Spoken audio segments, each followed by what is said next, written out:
Bom, vamos lá então.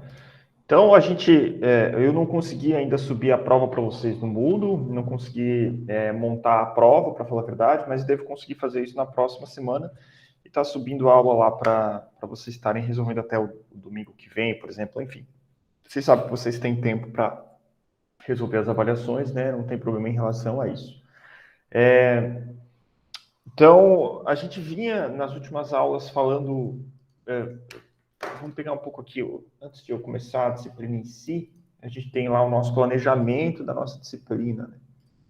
Nosso cronograma.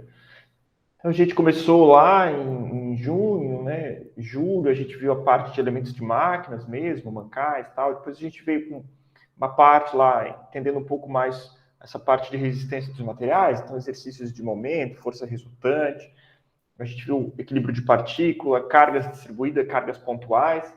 Então, a gente vai fazer justamente uma prova, né, da semana que vem para pegar esses conteúdos, cargas distribuídas e tal. A gente está um pouco, não vou dizer atrasado no nosso cronograma, porque a gente tem bastante tempo, mas a gente vai ver hoje um pouco, entrar em um pouco mais de detalhes nessa nossa parte de resistência dos materiais. Então, a gente já viu alguma coisa de centro de massa, o centro de gravidade. Eu comentei muito pouco com vocês sobre isso quando a gente estava falando sobre cargas distribuídas, né? Mas hoje a gente vai entrar um pouco mais a fundo nisso. Então já é o nosso novo conceito e já são os nossos novos assuntos e eles não vão cair nessa próxima prova, né? Vão cair só na outra. Depois a gente vai entrar com algumas outras coisas, como o momento de inércia, e daí aqui vai entrar uma parte mais teórica da lei de Hooke, tensão, deformação. Então a gente vai começar a estudar um pouco mais as propriedades dos metais, como é que é o ensaio de tração, o que isso significa para engenharia ou para os nossos cálculos como técnico também, o que isso significa esse conceito, a lei de Hooke e tal. Então essas são as próximas aulas, né? Mas hoje a gente vai ver essa parte de centro de gravidade. E aí mais para frente tem tração, compressão, cisaramento, que é uma parte mais também relacionada com isso, mas vai ficar mais para frente. Então, vamos lá.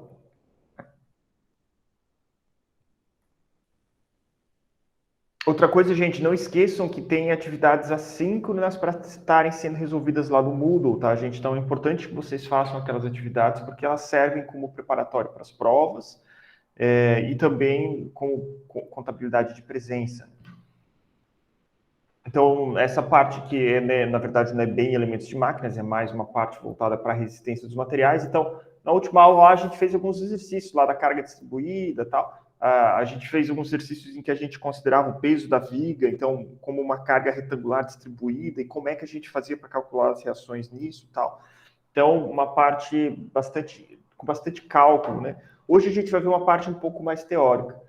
Então, essa aula a gente vai falar sobre centro de massa e sobre centro de gravidade, o que significa esses dois conceitos e como eles são aplicados. Então, é uma aula que não vai ser muito longa, então eu não quis alongar demais, porque eu sei que a densidade de conteúdos acaba ficando muito grande às vezes, né? Às vezes eu passo muitos conteúdos para vocês em um espaço de tempo muito curto e a qualidade acaba ficando um pouco prejudicada.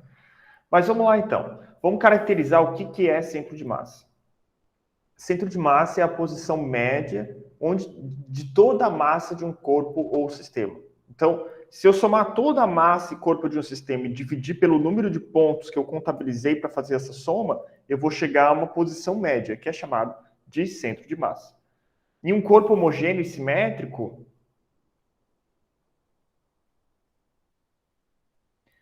fala, Nelson, boa noite. Tudo certo? Então, em um corpo homogêneo e simétrico, o centro de massa ele está no centro geométrico da minha peça.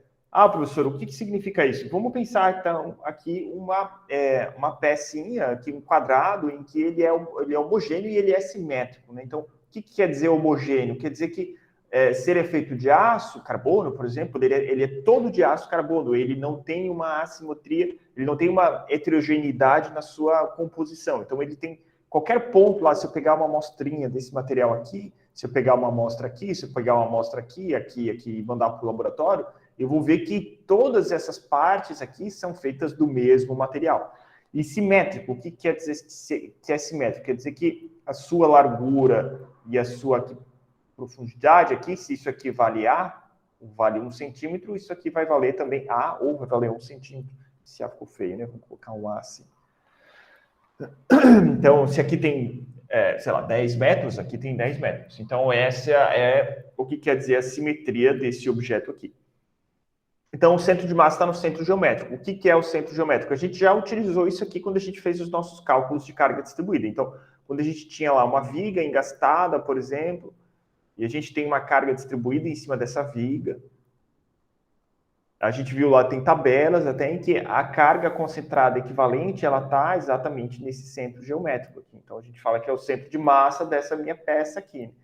Ela está, na verdade, mais para cima, mas a linha de ação dela é essa daqui, então mais para cima, mais para baixo, não muda tanto. E para calcular quanto que valia, a gente calculava a área da figura, né? A gente fez isso também para triângulos, né? Então, no qual a área era a força resultante, e ela estava aqui numa posição que era 1/3 aqui, né? Dessa distância. Então, isso quer dizer que o centro de massa vai estar nesse ponto central dessa minha peça. O que isso quer dizer? Então, que se a minha altura é h, a minha altura aqui no eixo y, que é esse eixo daqui, né? E aqui eu tenho o meu eixo x. Então, minha altura aqui, onde vai estar a simetria, é h sobre 2. Boa noite, Mauri. Então, da mesma forma que essa distância aqui, que eu chamei de A, se eu pegar essa distância aqui, vai ser A sobre 2. Então, muito fácil, né? É só dividir lá pela metade no quadrado, eu acho qual que é o meu centro de massa. Ah, professor, e se eu pegar o triângulo? Então, isso aqui vem tudo de deduções matemáticas, né? Existem formas de eu estar calculando isso daqui. Mas a gente viu na última aula como fazer uma aproximação simples dessa altura aqui. Não é uma aproximação, né? É um cálculo. Né? Alguém lembra quanto é que valia isso daqui? Se eu chamar isso aqui de H, né, por exemplo.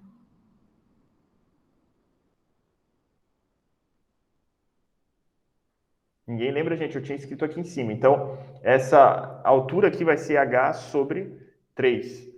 Então, o meu centro aqui de massa vai estar numa altura H sobre 3. Contanto que o meu corpo, o meu objeto seja homogêneo e simétrico. Tem que lembrar disso. Ah, professor, e um objeto 3D lá que vai ter uma determinada profundidade. Aí a gente pode pegar em termos da profundidade aqui na metade, né?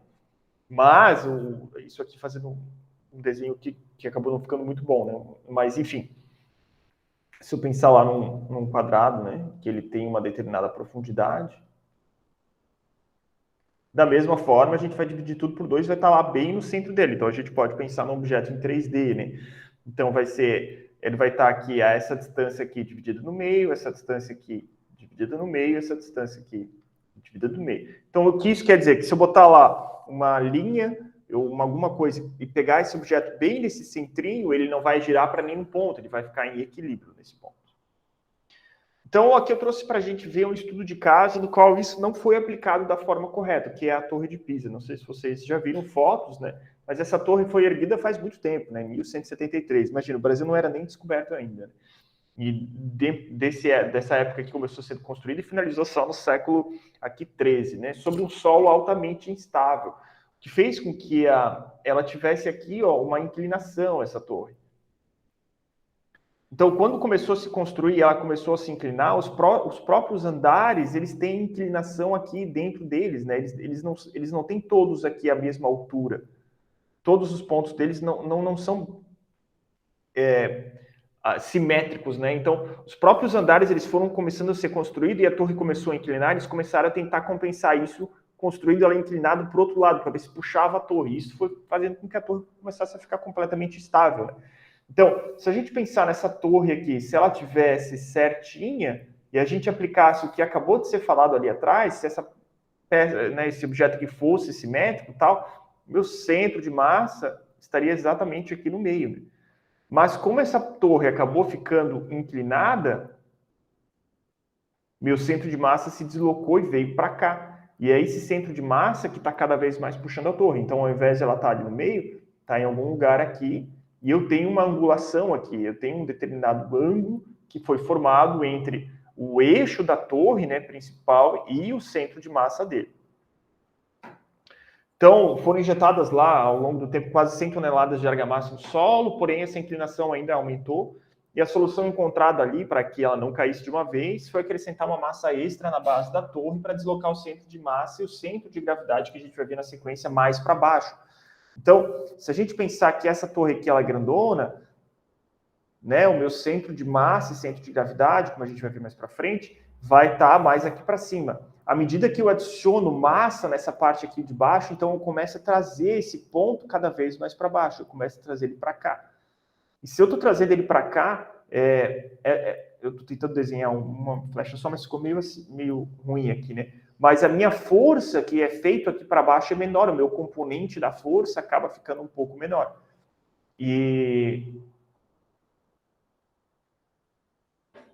Beleza, Mauri. Sem problemas.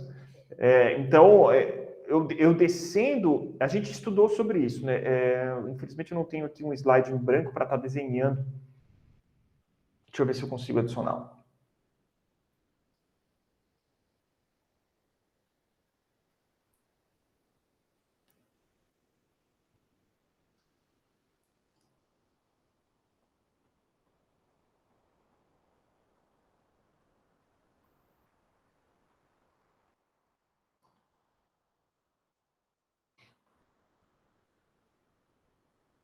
Então, vamos pensar aqui, a minha torre ela está inclinada aqui, né? Acho que todo mundo está vendo. Então, vamos fazer uma representação, um desenho de corpo livre dessa torre. Então, a gente consegue fazer um desenho dela aqui. Então, aqui o solo e a minha torre está aqui.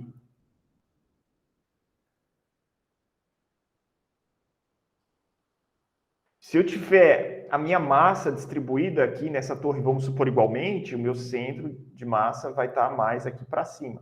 Então, como eu falei, eu tenho essa componente aqui, eu tenho esse determinado ângulo que abriu e está puxando essa torre para baixo. O que foi feito? Foi adicionado peso aqui embaixo.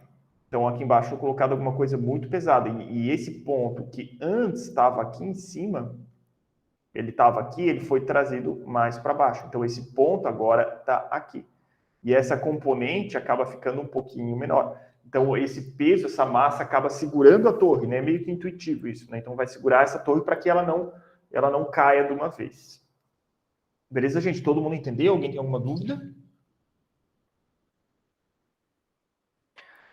Então, aqui tem alguns experimentos legais que a gente pode estar fazendo, né? Então, colocar lá uma determinada massa, a gente consegue inclinar um objeto e ver que esse objeto ele pode cair ou não, né? Então, tem alguns experimentos de equilíbrio com garfos e outras coisas que se faz muito também em mesa de bar, por exemplo, né? Para estar mostrando que, por exemplo, esse daqui, como a minha massa está aqui embaixo, eu consigo deixar ele em equilíbrio aqui em cima dessa mesa, né? Da mesma forma com esse daqui. Então, o meu centro de massa aqui, todos esses exemplos são exemplos do que eu estou brincando com o meu centro de massa. Então, eu estou deslocando ele para baixo. Por exemplo, esse daqui, o meu centro de massa também está aqui embaixo do garfo. Então, isso explica como que esse garfo consegue ficar equilibrado aqui em cima. Da mesma forma, a gente pode pegar, não sei se vocês já viram esse tipo de... Isso aqui era até um enfeite antigamente, a minha avó tinha um desse aqui, por exemplo. Então, lá, qualquer bichinho que tem aqui em cima, e ele tem um arame rígido aqui para baixo e tem as massas aqui embaixo. Então, o meu centro de gravidade ele foi deslocado. Então, se esse arame tivesse aqui em cima, né, meu centro de massa estaria aqui em cima, e ia fazer com que esse objeto caísse. Mas, como eu desloquei esse centro de massa aqui para baixo, nessa distância toda aqui, é esse centro de massa que está equilibrando o meu objeto, então faz com que ele consiga ficar equilibrado. É claro que eu preciso colocar isso aqui em cima de alguma coisa, né? E eu consigo colocar esses pesos aqui abaixo desse plano aqui, dessa superfície aqui. Então, o meu centro de massa está aqui embaixo. Então, por isso que, por exemplo, o que tinha lá na casa da minha avó era uma coisinha de madeira, assim, esse bichinho ficava aqui em cima e os pesos estavam abaixo desse plano que estava esse bichinho aqui, o que fazia com que ele ficasse equilibrado. E o centro de massa? Então, para que o objeto tenha equilíbrio, é necessário que a projeção do seu centro de massa, o centro de massa ainda, né, intercepte a sua base de apoio. Então, é esse exemplo ali. Então, por exemplo, eu tenho um objeto aqui que ele está inclinado, ó, mas a projeção do centro de massa dele aqui está interceptando a base muito próximo da base desse objeto. Então, não está aqui em cima, né? Se estivesse aqui em cima, eu teria uma força aqui que ia puxar, e a gente já estudou sobre isso, o momento ia aparecer aqui, ia fazer com que esse objeto caísse. Mas como o meu centro de massa está muito aqui embaixo, próximo da base, então isso acaba não acontecendo. Então, se eu tiver uma massa muito pesada aqui embaixo, eu consigo segurar esse objeto para que ele não caia. É assim que funciona a Torre de Pisa ali, como foi achado como uma solução para eles.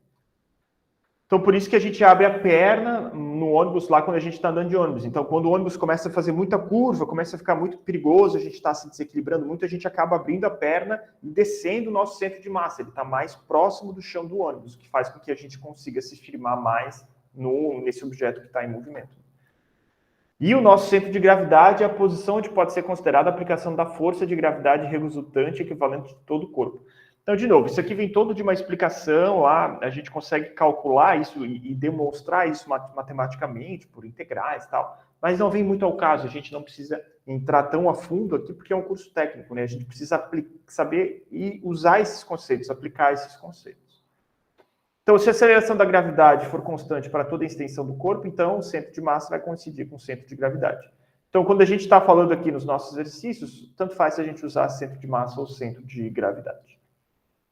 Então, por exemplo, aqui, se eu tenho o meu ponto de equilíbrio exatamente no centro do meu corpo, meu centro de gravidade está aqui. Eu tenho uma força da gravidade puxando para baixo que me deixa em equilíbrio. Se eu me inclinar muito para frente, eu começo a ter uma componente aqui da força, eu começo a ter um ângulo, igual lá na torre, né? E isso acaba me puxando para frente, acaba fazendo com que eu perca o equilíbrio.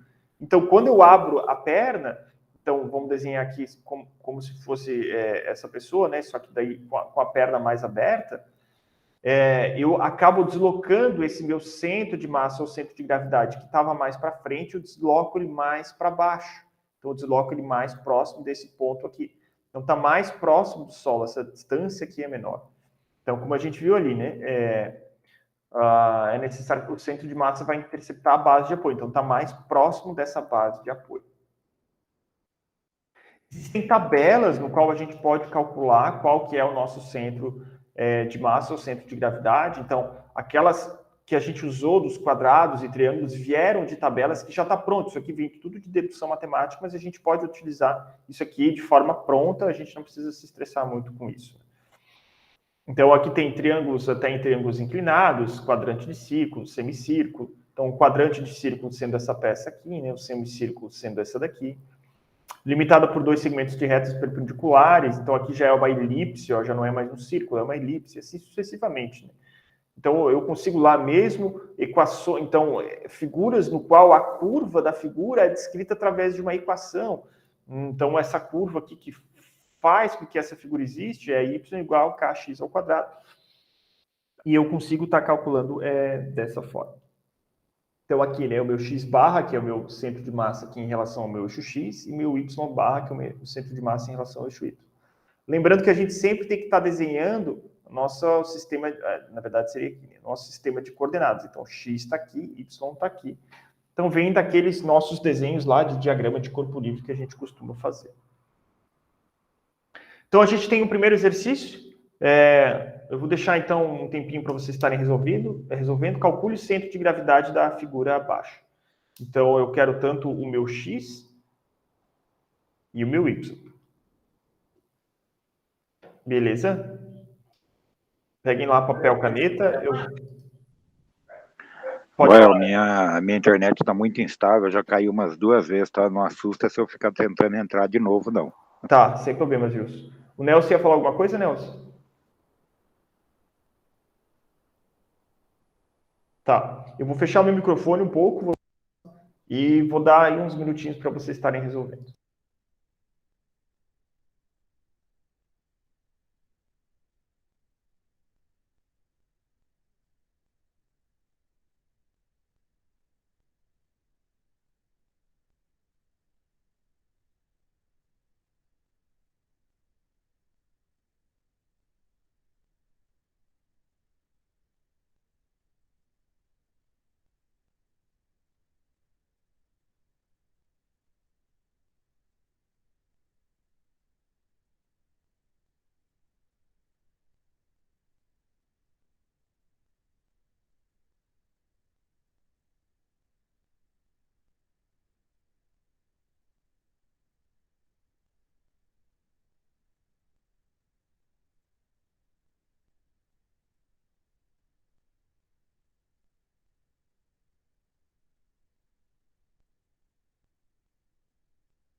Deu boa, gente? Alguém conseguiu fazer? X é igual a 15 e Y é igual a 7,5? Dependendo como a gente usou o sistema de coordenadas. Porque senão é exatamente o contrário. Porque se a gente pensar, o nosso sistema de coordenadas y está aqui, ó. E o x Ah, tá, eu troquei. está aqui, aham. Aí o meu x barra vai estar aqui. E o meu y barra vai estar aqui. Então é isso, né? Só 15 sobre 2 vai dar 7,5. E o meu y barra é 30 sobre 2, que vai dar 15 centímetros. Então, bem tranquilo, né? A gente usou isso lá para fazer os nossos cálculos que a gente precisava, só que a gente só estava achando x barra, né? Então tá. Esse outro aqui, então, para vocês estarem calculando também, esse daqui eu quero que vocês calculem, a gente pode calcular aqui na aula, tal, tirar as dúvidas, mas eu quero que vocês entreguem lá no Moodle.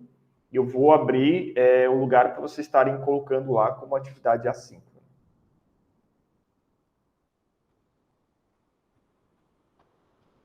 Então, vou dar mais um tempinho aí, a gente pode fazer, pode corrigir.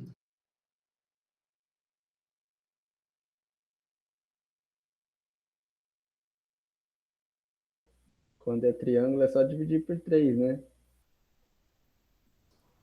É isso aí. Então, eu trouxe exercícios bem simples aqui para estarem fazendo.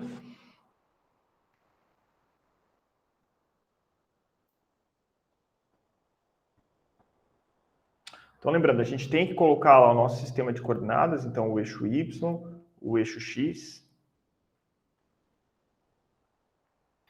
Então, aqui a gente vai achar o nosso Y barra e o nosso X barra. Então é isso, gente. Isso aqui vocês podem estar me entregando como atividade assíncrona. Eu já vou abrir espaço lá no Moodle. Se vocês já estão aí com papel e caneta na mão, já façam, já subam, acabou. Já está encerrado. Já estão livres de atividades essa semana. E aí vocês podem estar colocando a presença no chat. A aula de hoje realmente uma aula simples, tranquila, uma aula bem introdutória para a gente estar caminhando aí em direção a esses nossos próximos conceitos que a gente vai trabalhar, esses nossos próximas atividades que a gente vai estar fazendo. Beleza, gente? Quem não tiver dúvida, está dispensado. Boa noite, professor. Valeu, boa noite. Boa noite. Valeu.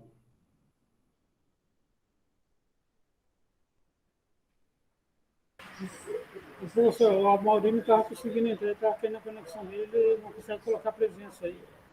Não, mas tudo bem, eu vou contar ele como presença, sem problemas. Tá bom, então. Valeu, obrigado.